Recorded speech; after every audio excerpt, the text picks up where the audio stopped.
પ્રશ્ન નંબર 21.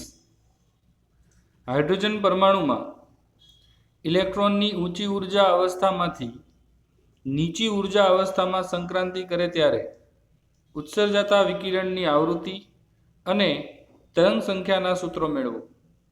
મિત્રો, hydrogen પરમાણુમાં electron જ્યારે ઊંચી ઉર્જા અવસ્થામાંથી નીચી ઉર્જા અવસ્થામાં સંક્રાંતિ કરશે ત્યારે જે વિકિરણનું ઉત્સર્જન થશે એની આવૃત્તિ અને એની તરંગ સંખ્યાનું સૂત્ર આપણે આમાં મેળવવાનું છે. મિત્રો, આપણે જાણીએ છીએ કે ઉર્જાનું જે સૂત્ર છે એ E ગઈકાલે આપણે તારવ્યું હતું એ પ્રમાણે જો લખીએ તો E=z²m⁴ 8ε0² n²h² છે. ઋણ નિશાની આગળ આવશે. મિત્રો, આપણને હાઇડ્રોજન માટે શોધવાનું કીધું છે એટલે આપણે હાઇડ્રોજન માટે z બરાબર 1 હોય છે એટલે આ સૂત્રને આપણે આમ લખી શકીએ. E=nમી કક્ષા માટે En લખી શકાય તો En -me⁴ 8ε0² n²h². આવું થશે. હવે મિત્રો, આપણે બે ઉર્જા અવસ્થા ધારવાની છે. એકને Ni કહેશું, એકને Nf કહેશું, એક ઇનિશિયલ અને એક ફાઇનલ. હવે આપણને પ્રશ્નમાં કીધું છે ઊંચી ઉર્જા અવસ્થામાંથી નીચી ઉર્જા અવસ્થામાં સંક્રાંતિ કરે તો આપણે ધારીશું કે Ni જે છે, Ni કક્ષા એ ઊંચી ઉર્જા અવસ્થાવાળી છે અને Nf જે છે એ નીચી ઉર્જા અવસ્થાવાળી એ કક્ષા છે. હવે આપણે Ni માટે જો આ સૂત્ર લખીએ E(ni) તો આ સમીકરણ આમ લખી શકાશે z²me⁴ 8ε0² ni²h². સેમ એવી રીતે નીચી ઉર્જા અવસ્થા માટે Nf કહેતા હોઈએ તો ઉર્જાનું સૂત્ર ENF -z²me⁴ 8ε0² nf²h² થશે. આપણે રકમમાં કીધું જ છે કે ઊંચી ઉર્જા અવસ્થામાં નીચી ઉર્જા અવસ્થામાં જ્યારે સંક્રાંતિ થાય ત્યારે ઉત્સર્જાતા વિકિરણની આવૃત્તિ આપણે શોધવાની છે. એટલે કે E(ni) -E(nf) કરીએ એટલે આપણને ઉર્જાનો તફાવત મળી જશે. તો E(ni) -E(nf) કારણ કે જે ઉર્જાનો તફાવત હશે એટલી આવૃત્તિવાળું વિકિરણ હંમેશા ઉત્સર્જાશે. તો E(ni) નું સૂત્ર થશે -z²me⁴ 8ε0² ni²h². માઇનસ અને સૂત્રના માઇનસ એટલે minus minus plus z²me⁴ 8ε0² nf²h².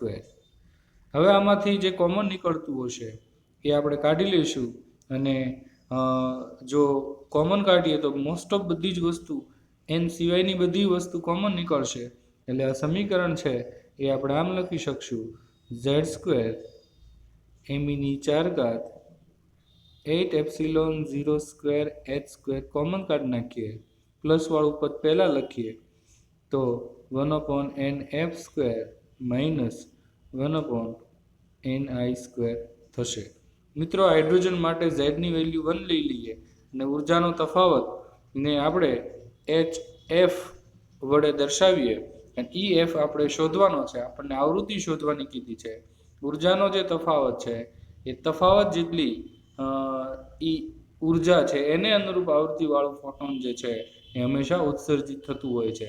એટલે તફાવતને આપણે HF વડે દર્શાવ્યો એટલે આપણને Fનું એટલે કે આવૃત્તિનું સમીકરણ છે એ મળી જશે. તો આમાં Fને સૂત્રનો કર્તા બનાવીએ અને હાઇડ્રોજન માટે z² ને 1 કહી દઈએ એટલે me⁴ 8ε0² h³ થઈ જશે કારણ કે આ h છે એ છેદમાં જશે એટલે સ્ક્વેરની હારે મલ્ટીપ્લાય થાય એટલે h³ થઈ જશે 1/nf² -1/ni². તો આ રીતે છે એ આપણને આ આવૃત્તિનું જે સૂત્ર છે એ આપણે જોઈ શકીએ છીએ એ પ્રમાણે આપણને મળી જાય છે. અહીં તમે બંનેની કમ્પેરિઝન કરી શકો છો. આવૃત્તિનું સૂત્ર m⁴ 8ε0² h³ 8ε0² h³ 1/nf² minus 1/ni² આપણને મળી જાય છે. તો આ રીતે છે ખૂબ જ સિમ્પલ કેલ્ક્યુલેશનથી આપણને આવૃત્તિનું સૂત્ર મળી જાય છે. હવે આપણે જે મેળવવું છે એ તરંગ સંખ્યાનું સમીકરણ. તો તરંગ સંખ્યા એટલે 1/λ. એટલે આપણે f ઉપરથી લેમડા લાવવો હોય તો આપણે સૂત્ર જાણીએ છીએ c = f લેમડા. તો c = f લેમડા સૂત્ર છે. હવે f ને કરતા બનાવીએ એટલે c/λ આવું થશે.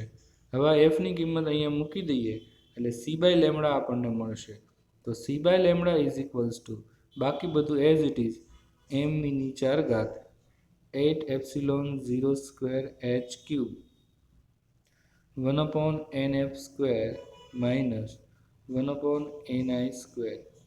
આપણે મેળવવી છે તરંગ સંખ્યા. તરંગ સંખ્યા એટલે 1/λ. એટલે c હજી વધે છે એટલે આપણે c ને છેદમાં જવા દઈએ તો થઈ જશે 1/λ m⁴ 8ε0² ch³ 1/nf² minus 1/ni². મિત્રો આવું જ આપણે સમીકરણ જ્યારે ઓલી હાઇડ્રોજન વર્ણપટ માટે વિવિધ શ્રેણીઓના જે સૂત્રો જોયા હતા સેમ આવું સૂત્ર આવતું હતું. એનું સૂત્ર જો યાદ કરીએ તો 1/λ = r કૌંસમાં 1/n² minus m². m² minus n².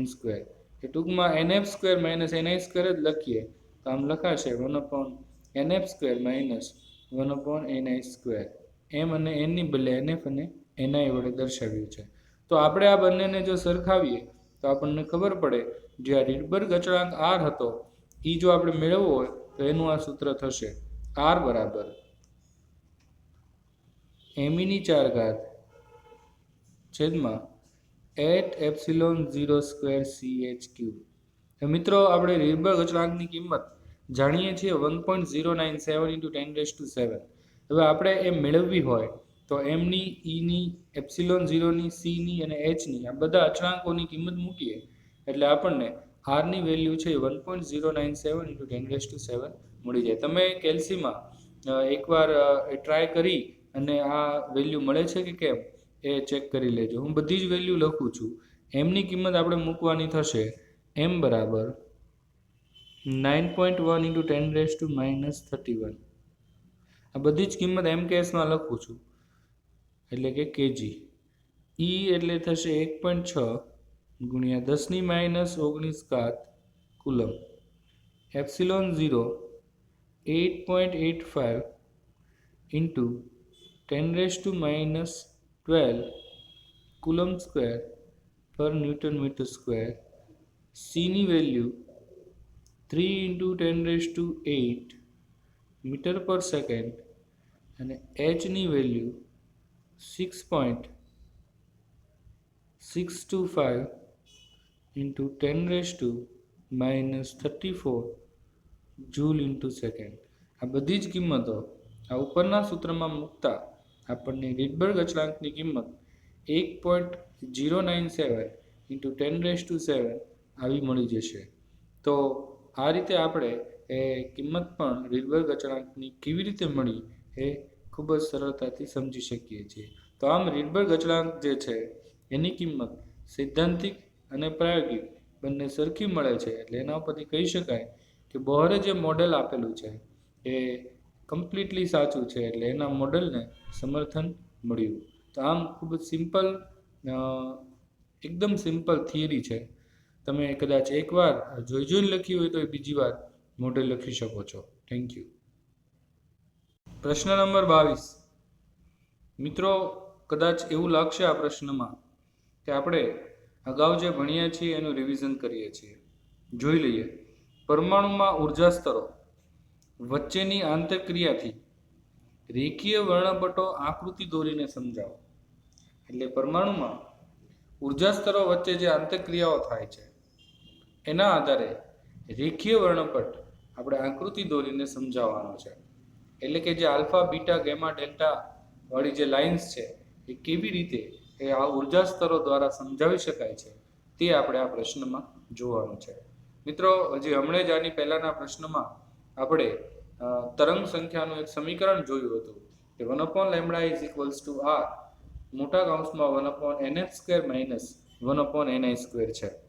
nf અને ni ની અલગ અલગ વેલ્યુ મૂકવાથી આપણને અલગ અલગ શ્રેણી જેવી કે લાયમન, બામર, પાસ્ચન, બ્રેકેટ અને ફુંડ શ્રેણીની અલગ અલગ રેખાઓ જેવી કે alpha, beta, gamma, delta, lambda આવી બધી લાઇન્સ છે એ આપણે મેળવી શકીએ છીએ. તો કઈ કિંમતો મૂકવાથી કઈ લાઈન આપણને મળે છે તે આપણે આ પ્રશ્નમાં જોવાનું છે. અગાઉ પણ આવો એક પ્રશ્ન આપણે જોઈ ગયા છીએ અને એમાં લાયમન, બામર, પાસ્ચન, બ્રેકેટ, ફુંડ માટે કઈ કિંમત મૂકવાથી કઈ રેખા અને કઈ લાઇન્સ છે મળે છે તે આપણે ખૂબ સારી રીતે સમજીએ છીએ. તો જનરલી રિવિઝન કરતા હોય એવું જ લાગશે આપણને આ પ્રશ્નમાં. તો જોતા જઈએ. સૌપ્રથમ જ્યારે આપણે એનની કિંમત એનએફની કિંમત 1 મૂકીશું એટલે પહેલી શ્રેણી એટલે કે લાયમન શ્રેણી આપણને મળશે. હવે એન આઈની કિંમત જ્યારે 2 મૂકીશું ત્યારે આલ્ફા લાઇન, 3 મૂકીશું ત્યારે બીટા લાઇન, 4 મૂકીશું ત્યારે ગેમા લાઇન, 5 મૂકીશું ત્યારે ડેલ્ટા લાઇન, એમ અલગ અલગ એન આઈની કિંમતો મૂકતા આપણને અલગ અલગ રેખાઓની તરંગ સંખ્યા છે એ જોવા મળશે. સેમ એવી રીતે જ્યારે આપણે એનએફની કિંમત 2 મૂકીશું એટલે આપણને બીજી શ્રેણી એટલે કે બામર શ્રેણી મળશે. એનઆઈમાં 3 મૂકતા આલ્ફા, એનઆઈની કિંમત 4 મૂકતા બીટા બામર માટે, એનઆઈની કિંમત બામર માટે 5 મૂકો એટલે ગેમા, 6 મૂકો એટલે ડેલ્ટા, એમ આવી રીતે અલગ અલગ રેખાઓની તરંગ લંબાઈ જે છે એ આપણને બામર શ્રેણી માટે એ જોવા મળશે. સેમ એવી રીતે જો વાત કરીએ તો એનએફ બરાબર જ્યારે આપણે 3 લઈશું એટલે ત્રીજી શ્રેણી એટલે કે પાસ્ચન શ્રેણી મળશે. પાસ્ચન શ્રેણીમાં જ્યારે એનઆઈ 4 લઈશું એટલે પાસ્ચનની આલ્ફા લાઇન, એનઆઈ 5 લઈશું એટલે પાસ્ચનની બીટા લાઇન, એનઆઈની કિંમત 6 લઈશું એટલે પાસ્ચનની ગેમા લાઇન, 7 લઈશું એટલે ડેલ્ટા લાઇન, એમ અલગ અલગ રેખાની તરંગ લંબાઈ પાસ્ચન શ્રેણી માટે આપણને જોવા મળશે. સેમ એવી રીતે હજી આગળ વિચારીએ તો એનએફની કિંમત 4 લઈશું એટલે ચોથી શ્રેણી એટલે કે બ્રેકેટ શ્રેણી મળશે. એમાં બ્રેકેટ શ્રેણીમાં એનઆઈની કિંમત 5 લઈએ એટલે બ્રેકેટની આલ્ફા લાઇન, 6 લઈએ એટલે બ્રેકેટની બીટા લાઇન, 7 લઈએ એટલે ગેમા લાઇન, 8 લઈએ એટલે ડેલ્ટા લાઇન, એમ ક્રમશઃ આપણને બ્રેકેટ શ્રેણીની જુદી જુદી રેખાની તરંગ લંબાઈઓ અનુક્રમે મળે. ત્યાર પછી હવે છેલ્લી વાત કરીએ તો એનએફ બરાબર 5 લઈએ અને એનઆઈની કિંમત અનુક્રમે 6, 7, 8 લઈએ એટલે ફુંડ શ્રેણીની આલ્ફા, બીટા, ગેમા, ડેલ્ટા જેવી લાઇનની તરંગ લંબાઈ આપણને મળી શકે. તો આમ આપણે અગાઉ જે ભણ્યા છીએ એનું રિવિઝન કરતા હોય એવું જ આપણને લાગે. હવે આપણે એને વર્ણપટ આકૃતિમાં દોરી સમજાવવા પ્રયત્ન કરીએ તો મિત્રો અહીં જોઈ શકાય છે કે અલગ અલગ ઉર્જા સ્તરો દોરેલા છે. તમે સૌપ્રથમ લાયમન શ્રેણી જે છે એ 13.6 n બરાબર 1 આગળ, કારણ કે હવે આપણે ઉર્જાનો પણ સાથોસાથ ઉલ્લેખ કરતો જવાનો છે. એટલે આ તમે જે આકૃતિ જોઈ શકો છો એમાં ધરા અવસ્થામાં 13.6 ઇલેક્ટ્રોન વોલ્ટ ઉર્જા અને લાયમન શ્રેણી માટે આપણે જો વિચારવાની શરૂઆત કરીએ તો થોડું ઝૂમ કરીને લાયમન શ્રેણીની વિવિધ લાઇન્સ માટે વિચારવાની શરૂઆત કરીએ તો n બરાબર 2 માંથી સંક્રાંતિ જ્યારે થશે, n બરાબર 2 માંથી n બરાબર 1 માં, ત્યારે આપણને મળશે લાયમનની આલ્ફા લાઇન. સેમ એવી રીતે 3 માંથી 1 માં જ્યારે સંક્રાંતિ થશે ત્યારે લાયમનની બીટા લાઇન. સેમ એવી રીતે 4 માંથી જ્યારે 1 માં સંક્રાંતિ થશે ત્યારે આપણને ગેમા લાઇન. એવી રીતે ક્રમશઃ જ્યારે તમે અલગ અલગ લાઇન્સમાંથી અલગ અલગ ઉર્જા સ્તરમાંથી જ્યારે પહેલી એટલે કે ધરા અવસ્થામાં સંક્રાંતિ કરાવશો ત્યારે તમને લાયમન શ્રેણીની અલગ અલગ લાઇન્સ છે એ જોવા મળશે. સેમ એવું અહીંયા સમજાવેલું છે બામર શ્રેણી માટે. 3 માંથી 2 માં આલ્ફા લાઇન, 4 માંથી 2 માં બીટા લાઇન, 5 માંથી 2 માં સંક્રાંતિ એટલે ગેમા લાઇન. એવું તમે alpha line, beta line, gamma line, delta line વિવિધ લાઇન્સ છે એ તમે અહીં જોઈ શકો છો. સેમ એવી રીતે પાસ્ટન શ્રેણી માટે 4 માંથી 3 માં આલ્ફા લાઇન, બીટા, ગેમા અને ડેલ્ટા લાઇન્સ છે એ પાસ્ટન શ્રેણી માટે મળશે. સેમ એવી રીતે બ્રેકેટ માટે અને ફૂંડ માટે આવી બધી શ્રેણીઓ છે એ તમે જાતે આકૃતિ દોરીને ખૂબ સરસ રીતે સમજી શકો છો. હવે એક કોષ્ટકમાં આ કોષ્ટક મિત્રો તૈયાર કરી લો એટલે મોટાભાગના એમસીક્યુ તમે ઇઝીલી સોલ્વ કરી શકો. એ લાયમન શ્રેણી માટે NF બરાબર 1 ને NI ની કિંમત 2 થી લઈને ઇન્ફિનિટી સુધી લ્યો એટલે તમને એ લાયમનની alpha, beta, gamma, delta lines મળે, જે પારજામલી વિભાગમાં આવશે. અગાઉ પણ આપણે ભણી ગયા છીએ કે લાયમન શ્રેણી આપણને હંમેશા પારજામલી વિભાગમાં મળે અને એમાં NF ની કિંમત 1 હોય છે. એવી રીતે બામર માટે 2 અને દૃશ્ય વિભાગમાં મળે, પાસ્ટન માટે 3 પારરક્ત વિભાગમાં મળે, બ્રેકેટ માટે 4 એ પણ પારરક્ત વિભાગ અને ફૂંડ પણ 5 લેવાથી પારરક્ત વિભાગમાં આપણને એની તરંગ લંબાઈ છે એ જોવા મળશે. તો આમ આપણે અલગ અલગ હાઇડ્રોજન વર્ણપટની જે શ્રેણીઓ છે એ ઉર્જા સ્તરોના આધારે એના રેખીય વર્ણપટોની આકૃતિથી ખૂબ સારી રીતે સમજી શકીએ છીએ. Thank you. નંબર 23, ઉત્સર્જન રેખાઓ અને શોષણ રેખાઓ સમજાવો. મિત્રો, સૌપ્રથમ આપણે આ પ્રશ્નના જવાબમાં ઉત્સર્જન રેખા અને શોષણ રેખાઓ વિશે પરિચિત થશું. જ્યારે કોઈ પરમાણુમાં ઇલેક્ટ્રોન વધુ ઉર્જાવાળી અવસ્થામાંથી સંક્રાંતિ કરીને ઓછી ઉર્જાવાળી અવસ્થામાં આવે છે, એટલે કે જો આકૃતિથી સમજીએ તો સપોઝ E2 જે છે એ વધુ ઉર્જાવાળી અવસ્થા છે, E1 છે ઓછી ઉર્જાવાળી અવસ્થા છે, ઇલેક્ટ્રોન અહીંયા છે વધુ ઉર્જામાંથી ઓછી ઉર્જા ધરાવતી કક્ષામાં ઇલેક્ટ્રોન જ્યારે આવે છે, સંક્રાંતિ કરે છે, ત્યારે ફોટોનનું ઉત્સર્જન કરે છે અને પરિણામે વર્ણપટમાં ઉત્સર્જન રેખાઓ આપણને જોવા મળે છે. હવે આ ફોટોન જે ઉત્સર્જિત થાય છે એની ઉર્જા એ આ બંને ઉર્જા સ્તરના તફાવત જેટલી હોય છે, એટલે કે E2 - E1 is equals to HF. તો આ રીતે છે કે જ્યારે કોઈ પણ પરમાણુનો ઇલેક્ટ્રોન વધુ ઉર્જાવાળી કક્ષામાંથી ઓછી ઉર્જાવાળી કક્ષામાં સંક્રાંતિ કરે ત્યારે બંને ઉર્જા સ્તરો વચ્ચેનો જે ઉર્જાનો તફાવત છે એને અનુરૂપ ફોટોનનું ઉત્સર્જન થાય છે અને પરિણામે વર્ણપટની અંદર એ ઉત્સર્જન રેખાઓ છે એ જોવા મળતી હોય છે. હવે આપણે વાત કરીએ શોષણ રેખાઓની. તો શોષણ રેખાઓમાં ઇલેક્ટ્રોન એ ઓછી ઉર્જાવાળી અવસ્થામાં હોય છે અને એ ઉર્જા મેળવીને વધુ ઉર્જાવાળી અવસ્થામાં જ્યારે જાય તો ત્યારે પરિણામે એ જે આવૃત્તિ ટૂંકમાં E2 - E1 નો જે તફાવત છે એને અનુરૂપ જે આવૃત્તિ છે એ આવૃત્તિ એ જે તે વર્ણપટની અંદર ગેરહાજર હોય છે, એટલે કે કાળી રેખાઓ વડે જોવા મળે છે. એટલે આ જે કાળી રેખાઓ છે એ શોષણ રેખાઓ વર્ણપટની અંદર હોવાનું સૂચન કરે છે. હવે એને શબ્દસહ સમજી લઈએ તો જ્યારે પરમાણુમાં ઇલેક્ટ્રોન ઉચ્ચ ઉર્જાવાળી અવસ્થામાંથી નિમ્ન ઉર્જાવાળી અવસ્થામાં સંક્રાંતિ કરે ત્યારે બંનેનો જે ઉર્જાનો તફાવત છે એને અનુરૂપ આવૃત્તિવાળા ફોટોનનું એ ઉત્સર્જન થાય છે, જે રંગીન પ્રકાશિત રેખાઓ ઉત્પન્ન કરે છે. રંગીન શબ્દ એટલા માટે વાપરેલો છે કે શોષણ વખતે આ કાળી રેખાઓ છે એટલે અહીંયા આપણને રંગીન રેખાઓ જોવા મળશે. જે તે આવૃત્તિ અને તરંગ લંબાઈને અનુરૂપ એ રંગીન રેખાઓ જોવા મળે છે. પરિણામે વર્ણપટની જે આવી રેખાઓ છે એને ઉત્સર્જન રેખાઓ તરીકે ઓળખવામાં આવે છે. હવે શોષણ વર્ણપટમાં નિમ્ન ઉર્જાવાળી અવસ્થામાં ઇલેક્ટ્રોન હોય છે અને ઉચ્ચ ઉર્જાવાળી અવસ્થામાં એ જતો હોય છે અને બંનેનો જે ઉર્જાનો તફાવત છે એને અનુરૂપ જે ફોટોન છે એનું શોષણ કરે છે. ઓલામાં ઉત્સર્જન થાય છે જ્યારે અહીંયા ફોટોનનું શોષણ થાય છે. પરિણામે આ ક્રિયાને શોષણ કહેવામાં આવે છે.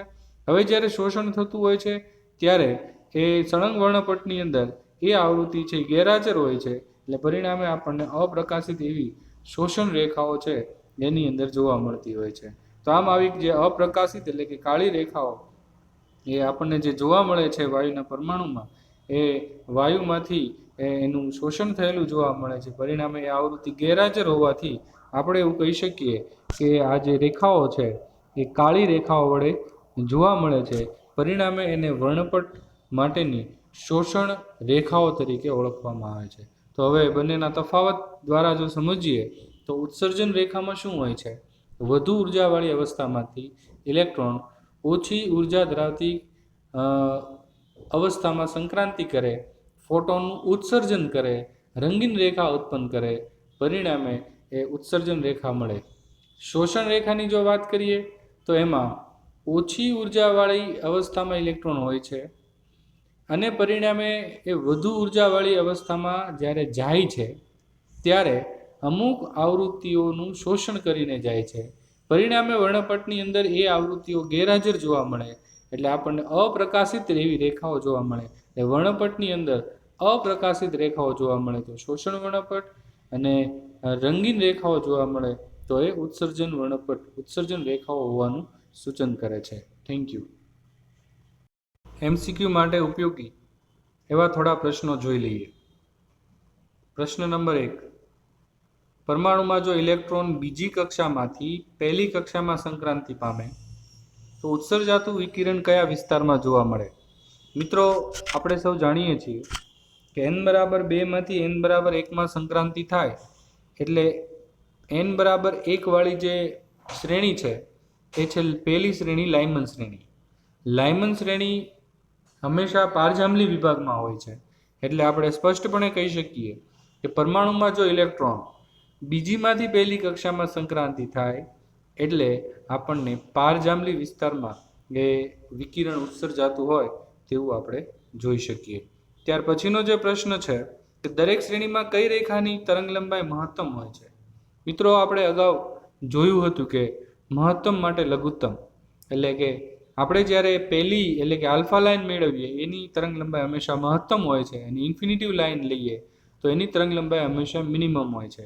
આપણે મહત્તમ તરંગ લંબાઈ શોધવાની કીધી છે, એટલે આપણે એવું કહી શકીએ કે દરેક શ્રેણીમાં જે આલ્ફા લાઇન છે એ આલ્ફા લાઇનની તરંગ લંબાઈ હંમેશા મહત્તમ હોય છે. દરેક શ્રેણીમાં કઈ રેખાની આવૃત્તિ મહત્તમ હોય છે?